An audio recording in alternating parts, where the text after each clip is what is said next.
Assalamualaikum warahmatullahi wabarakatuh. Kembali lagi di channel Pejuang P3K. Sebelum menonton, jangan lupa subscribe, share, like, dan komen ya.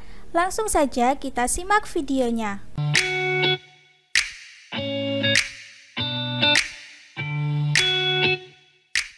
1. Pernyataan mana tentang rekam medis atau RM yang tidak benar? A. Pemaparan isi rekam medis hanya boleh dilakukan oleh dokter yang merawat pasien dan seizin pasien. B. Pimpinan sarana pelayanan kesehatan bertanggung jawab atas rusak dan pemalsuan rekam medis. C. Pimpinan sarana kesehatan dapat memaparkan isi rekam medis tanpa izin pasien berdasarkan peraturan perundang-undangan yang berlaku. D. Pembetulan kesalahan dapat dilakukan dengan mencoret bagian yang salah dan memberi paraf. E. Kesalahan isi rekam medis dapat diperbaiki dengan melakukan penghapusan. Jawabannya adalah E. Kesalahan isi rekam medis dapat diperbaiki dengan melakukan penghapusan. Pembahasan. Perbaikan atau pembetulan kesalahan dalam rekam medis seharusnya tidak dilakukan dengan menghapus informasi yang salah. Jika ada kesalahan dalam rekam medis, prosedur yang tepat adalah melakukan pembetulan dengan mencatat perubahan yang diperlukan dengan jelas, mencoret bagian yang salah jika perlu, dan memberi tanda paraf atau tanda tangan sebagai tanda perubahan tersebut telah dilakukan. Penghapusan informasi dapat menyebabkan hilangnya informasi penting dan mengurangi integritas rekam medis. Penting untuk menjaga akurasi dan kelengkapan rekam medis untuk keperluan medis pasien dan kepentingan hukum. 2. Berikut merupakan informasi atau penjelasan yang terdapat di dalam informed consent kecuali A. Jenis tindakan medis, B. Resiko, C. Manfaat dan kerugian, D. Biaya, E. Alternatif tindakan lain. Jawabannya adalah D. Biaya. Pembahasan. Informasi yang terdapat dalam informed consent atau persetujuan dengan penjelasan adalah sebagai berikut. A. Jenis tindakan medis. Penjelasan mengenai jenis tindakan medis atau prosedur yang akan dilakukan kepada pasien. B. Resiko. Penjelasan mengenai kemungkinan resiko dan komplikasi yang mungkin terjadi sebagai akibat dari tindakan medis atau prosedur tersebut. C. Manfaat dan kerugian. Penjelasan mengenai manfaat yang diharapkan dari tindakan medis atau prosedur serta potensi kerugian yang mungkin timbul. D. Alternatif tindakan lain. Penjelasan mengenai opsi alternatif lain yang tersedia, termasuk tidak melakukan tindakan medis tertentu. Informasi tentang biaya dapat dibahas dalam konteks tertentu, terutama jika ada implikasi biaya yang signifikan terkait dengan tindakan medis atau prosedur. Namun, secara umum, informasi tentang biaya biasanya tidak termasuk dalam bagian informed consent karena lebih berkaitan dengan prosedur administratif dan kebijakan klinik atau rumah sakit. 3. Yang bukan termasuk manfaat informed consent adalah sebagai berikut. A. Mencegah penipuan atau paksaan. B. Merangsang profesi medis untuk introspeksi. C. Mengajukan keputusan yang tidak rasional. D. Melibatkan masyarakat memajukan prinsip autonomi. E. Pengawasan dalam penelitian biomedik. Jawabannya adalah C. Mengajukan keputusan yang tidak rasional. Pembahasan. Dalam informed consent, tujuan utama adalah untuk memastikan bahwa individu yang memberikan persetujuan memahami dengan jelas informasi mengenai prosedur medis atau penelitian yang akan dilakukan. Manfaat dari informed consent termasuk A. Mencegah penipuan atau paksaan. Informed consent membantu mencegah seseorang dari diberikan informasi yang menyesatkan atau dipaksa untuk memberikan persetujuan tanpa pemahaman yang benar. B. Merangsang profesi medis untuk introspeksi. Informed consent memicu refleksi bagi para profesional medis untuk lebih memikirkan dan menjelaskan prosedur, resiko, dan manfaat yang terlibat dalam pengobatan atau penelitian yang mereka lakukan. C. melibatkan masyarakat memajukan prinsip autonomi. Informed consent menghargai prinsip otonomi dan memberikan kesempatan pada individu untuk mengambil keputusan atas tubuh dan kesehatannya sendiri. D. Pengawasan dalam penelitian biomedik. Informed consent adalah bagian penting dalam penelitian biomedik untuk memastikan partisipan telah diinformasikan dengan baik tentang risiko dan manfaat penelitian sebelum mereka setuju untuk berpartisipasi. Jadi, jawaban yang benar adalah C, mengajukan keputusan yang tidak rasional. 4. Jangka waktu penyimpanan rekam medis pasien rawat inap di rumah sakit adalah A. 1 tahun, B. 2 tahun, C. 3 tahun, D. 4 tahun, E. 5 tahun. Jawabannya adalah E. 5 tahun. Pembahasan. Jangka waktu penyimpanan rekam medis pasien rawat inap di rumah sakit adalah 5 tahun. Hal ini sesuai dengan kebijakan dan regulasi di banyak negara, termasuk Indonesia. Rekam medis merupakan data penting yang berisi informasi tentang kondisi kesehatan pasien selama periode rawat inap di rumah sakit. Penyimpanan rekam medis dengan jangka waktu yang memadai menjadi penting untuk keperluan medis, audit, dan pelayanan kesehatan di masa mendatang. Setelah jangka waktu 5 tahun berlalu, rumah sakit biasanya memiliki kebijakan penghapusan atau pemusnahan rekam medis secara aman sesuai dengan peraturan dan regulasi yang berlaku. Namun, dalam beberapa kasus, ada kemungkinan jangka waktu penyimpanan rekam medis bisa lebih lama tergantung pada kebijakan rumah sakit dan peraturan pemerintah setempat. 5. Tenaga kesehatan menurut PP nomor 32 tahun 1996 adalah sebagai berikut kecuali A. Tenaga gizi, B. Tenaga keperawatan, C. Tenaga medis, D. Tenaga kefarmasian, E. Tenaga administrasi medis. Jawabannya adalah E. Tenaga administrasi medis. Pembahasan. Menurut peraturan pemerintah atau PP nomor 32 tahun 1996 tentang tenaga kesehatan terdiri dari beberapa jenis tenaga yang memiliki peran penting dalam sektor kesehatan. Jenis tenaga kesehatan yang tercakup dalam PP tersebut adalah A. Tenaga gizi, B. Tenaga keperawatan, C. Tenaga medis, D. Tenaga kefarmasian. Namun, dalam daftar tersebut tidak menyebutkan tenaga administrasi medis sebagai salah satu jenis tenaga kesehatan yang diatur dalam PP nomor 32 tahun 1996. Meskipun tenaga administrasi medis dapat memiliki peran yang penting dalam mendukung sistem pelayanan kesehatan, namun mungkin hal tersebut tidak diatur secara khusus dalam PP tersebut. 6. Berikut merupakan syarat sah perjanjian yang diatur di dalam undang-undang kecuali A. Adanya kesepakatan kedua belah pihak, B. Cakap menurut hukum, C. Bersifat terbuka, D. Adanya hal tertentu yang diperjanjikan, E. Sebab yang halal. Jawabannya adalah C. Bersifat terbuka. Pembahasan. Syarat sah perjanjian yang diatur dalam undang-undang adalah elemen-elemen yang harus ada dalam suatu perjanjian agar dianggap sah dan dapat ditegakkan secara hukum. Elemen-elemen ini berlaku untuk memastikan bahwa perjanjian tersebut memiliki dasar yang kuat dan diakui secara hukum. Berikut adalah penjelasan mengenai masing-masing pilihan. A. Adanya kesepakatan kedua belah pihak. Perjanjian harus melibatkan kesepakatan dari setidaknya dua pihak yang berbeda. Setiap pihak harus memberikan persetujuan dengan sukarela tanpa adanya unsur paksaan. B. Cakap menurut hukum. Para pihak yang terlibat dalam perjanjian harus memiliki kapasitas hukum atau cakap hukum untuk melakukan perjanjian. Artinya, mereka harus berusia di atas batas usia yang ditentukan oleh hukum dan tidak dalam kondisi yang mengakibatkan kehilangan kapasitas hukum. C. Bersifat terbuka. Pilihan ini tidak merupakan syarat sah perjanjian yang umum diatur dalam undang-undang.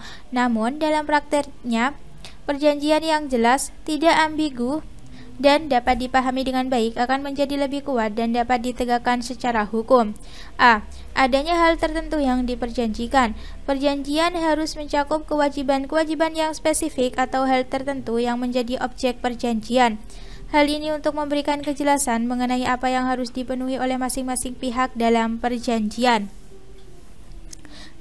Sebab yang halal. Perjanjian harus memiliki tujuan atau sebab yang halal atau sah menurut hukum. Sebab atau perjanjian yang bertentangan dengan hukum, moral atau melanggar ketentuan perundang-undangan akan menyebabkan perjanjian menjadi tidak sah. Jadi, jawaban yang benar adalah C, bersifat terbuka. 7. Bila dokter telah mendapat surat izin praktik pada waktu menerima pasien dan menyetujui untuk mengobatinya secara hukum, sesungguhnya telah terjadi A. Persetujuan perikatan, B. Perjanjian hubungan pasien, C. Transaksi terapeutik, D. Ikatan hubungan dokter-pasien, E. Semua yang disebut di atas benar. Jawabannya adalah C. Transaksi terapeutik. Pembahasan. Transaksi terapeutik merujuk pada situasi di mana dokter menerima pasien untuk memberikan perawatan medis atau pengobatan. Pada saat dokter menerima pasien dan setuju untuk mengobatinya, terjadi hubungan hukum antara dokter dan pasien yang diatur oleh peraturan medis dan etika. Ini termasuk kewajiban dokter untuk memberikan perawatan yang memadai dan penuh perhatian terhadap pasien serta hak pasien untuk menerima perawatan yang sesuai. Opsi A. Persetujuan perikatan merujuk pada kesepakatan dua pihak yang saling mengikat untuk melakukan suatu tindakan atau memberikan layanan tertentu. Meskipun ada elemen persetujuan dalam hubungan dokter-pasien, namun istilah persetujuan perikatan tidak mencakup seluruh aspek hubungan dokter-pasien. Opsi B. Perjanjian hubungan pasien kurang tepat karena hubungan antara dokter dan pasien biasanya tidak diatur oleh perjanjian formal, tetapi oleh kewajiban etika dan peraturan medis. Opsi D. Ikatan hubungan dokter-pasien memiliki arti yang sama dengan perjanjian hubungan pasien dan kurang tepat karena hubungan dokter-pasien biasanya tidak diikat oleh perjanjian formal. Opsi E. Semua yang disebut di atas benar tidak tepat karena hanya opsi C, transaksi terapeutik, yang benar sebagai jawaban yang paling sesuai dengan deskripsi yang diberikan. Jadi, jawaban yang benar adalah C, transaksi terapeutik. 8. Hukum yang mengatur tentang bagaimana berhubungan dengan pemeliharaan kesehatan atau healthcare adalah A. Hukum kedokteran, B. Hukum rumah sakit, C. Hukum kesehatan, D. Hukum kebidanan, E. Hukum lingkungan. Jawabannya adalah C. Hukum kesehatan. Pembahasan. Hukum yang mengatur tentang bagaimana berhubungan dengan pemeliharaan kesehatan atau healthcare adalah hukum kesehatan. Hukum ini mencakup berbagai peraturan dan regulasi yang berkaitan dengan aspek hukum dalam sektor kesehatan, seperti hak pasien, kewajiban dokter, regulasi rumah sakit, pengaturan obat-obatan, dan berbagai isu lain yang terkait dengan pemeliharaan kesehatan masyarakat. 9. Tenaga kesehatan perlu memahami hukum kesehatan agar A. Mengetahui aspek hukum dalam pelayanan kesehatan yang dilakukannya, B. Memperkuat benteng terhadap tuntutan yang mungkin timbul, C. Lebih yakin diri dalam menjalankan profesi, D. Menjalankan profesi sesuai peraturan dan ketentuan hukum, E. Semua yang disebut di atas benar. Jawabannya adalah E. Semua yang disebut di atas benar. Pembahasan. Tenaga kesehatan perlu memahami hukum kesehatan agar A. Mengetahui aspek hukum dalam pelayanan kesehatan yang dilakukannya. Dalam memberikan pelayanan kesehatan, tenaga kesehatan perlu memahami hukum yang mengatur bidang kesehatan agar dapat menjalankan tugasnya dengan cepat sesuai ketentuan hukum. B. Memperkuat benteng terhadap tuntutan yang mungkin timbul. Dengan memahami hukum kesehatan, tenaga kesehatan dapat menghindari melakukan tindakan yang melanggar hukum sehingga dapat meminimalkan risiko tuntutan hukum yang mungkin timbul. C. Lebih yakin diri dalam menjalankan profesi. Pengetahuan tentang hukum kesehatan akan memberikan kepercayaan diri pada tenaga kesehatan untuk melakukan tugasnya dengan penuh keyakinan dan keberanian, karena mereka mengetahui batasan-batasan hukum yang harus diikuti. D. Menjalankan profesi sesuai peraturan dan ketentuan hukum. Pengetahuan tentang hukum kesehatan membantu tenaga kesehatan untuk menjalankan profesi mereka dengan benar sesuai dengan peraturan dan ketentuan hukum yang berlaku. Oleh karena itu, Semua poin di atas benar dan menjadi alasan mengapa tenaga kesehatan perlu memahami hukum kesehatan. 10. Teknologi reproduksi buatan yang diperoleh menurut hukum di Indonesia adalah: A. Menggunakan sperma dan ovum donor, kemudian embrio ditransplantasikan ke rahim ibu pengganti. B. Menggunakan sperma donor, ovum istri, embrio ditransplantasi ke rahim istri. C. Menggunakan sperma suami, ovum donor, embrio ditransplantasi ke dalam rahim istri. D. Menggunakan sperma suami, ovum istri, embrio ditransplantasi ke dalam rahim istri. E. Menggunakan sperma dan ovum suami istri, embrio ditransplantasi ke dalam rahim ibu pengganti. Jawabannya adalah D. Menggunakan sperma suami, ovum istri, embrio ditransplantasi ke dalam rahim istri. Pembahasan. Praktik ini dikenal sebagai intrauterine insemination atau IUI atau in vitro fertilization atau IVF, yang merupakan teknologi reproduksi buatan yang diperbolehkan di Indonesia dengan catatan mematuhi regulasi dan hukum yang berlaku.